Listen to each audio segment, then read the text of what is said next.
In this week's Hot Seat, I go head-to-head with him over his brand new book, God is Not Great. You describe yourself as a devout anti-theist, and you're an atheist. Explain. Okay, well, an atheist is someone who doesn't believe that there is a God, or at least says that there's no evidence to believe that there is. But such a person might very well say he wished it was true. In fact, I know some atheists who do say, well, I wish I could believe it, I just can't. There's not enough evidence for it. All the evidence is the other way. I see that.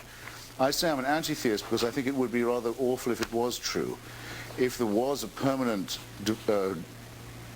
total, round-the-clock, divine supervision and invigilation of everything you did, you would never have a waking or sleeping moment where you weren't being watched and controlled and supervised by some celestial entity from the moment of conception till, well, not even till your death, because it's only after death that the real fun begins, isn't it? It would be like living in North Korea. To be an atheist, you have to believe that it is, which I think is a far greater leap of faith. That's something that can be created out of nothing. When you look at the majesty and sophistication and the intricacy of the universe that we do know and comprehend, you have to believe that somehow that this energy could have existed on its own, and I do not believe that is. That, to me, is a leap of faith. You give me the awful impression, I hate to have to say it, of someone who hasn't read any of the arguments against your position ever. I've read all the arguments. I don't see how you can be saying this. Look, you want your God to take responsibility for the huge number of collapsing stars and imploding galaxies and destroyed universes and failed solar systems that have left us in this tiny corner on the one planet in this petty solar system that can support life some of the time on some of its surface. And you want a creator who's filled this Earth with species since life began, 99% of which are now extinct already. And this is some design, isn't it? Well, but you didn't say that. You said you were a believer. You didn't say you were a theist. I am a believer. I believe in a creator.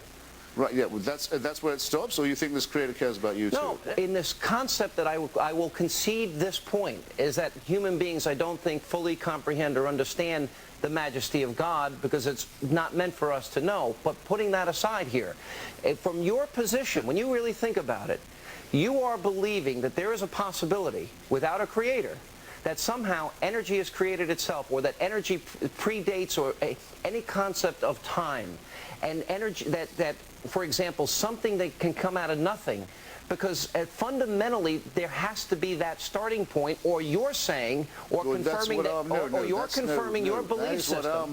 That is what our minds demand. We look for patterns. You seem to be angry with religion, angry with God. Am I wrong in my perception? Not with God, obviously. That would be absurd. But yes, I mean, my book expresses, I would rather say, contempt and hostility to this constant religious intimidation and clerical bullying to which we're being subjected. My book is part of an attempt to arrange and organize a pushback against this, whether it's the parties of God destroying Iraqi civil society, or bigots in America trying to have pseudoscience taught in our schools, or a pope who says that AIDS may be bad, and limbo, by the way, may have been a mistake, but let's talk about hell, and anyway, AIDS isn't as bad as condoms. We had enough of people who think, like you, that they know what God wants and that they've got God on their side. Well, I hope you're not comparing. And that they can tell us to do it. That they can tell us. Well, they can tell us what to do or what to think in this way. I don't care.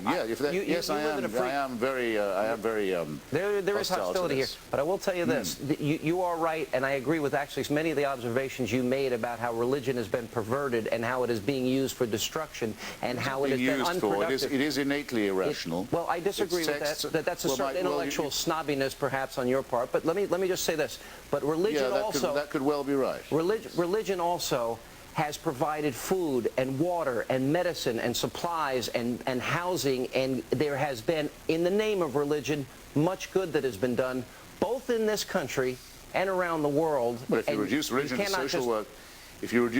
social work, well, so does USAID do all that. Actually, a secular organization, actually rather more convincingly. Most of the great philanthropists of the United States have been atheists.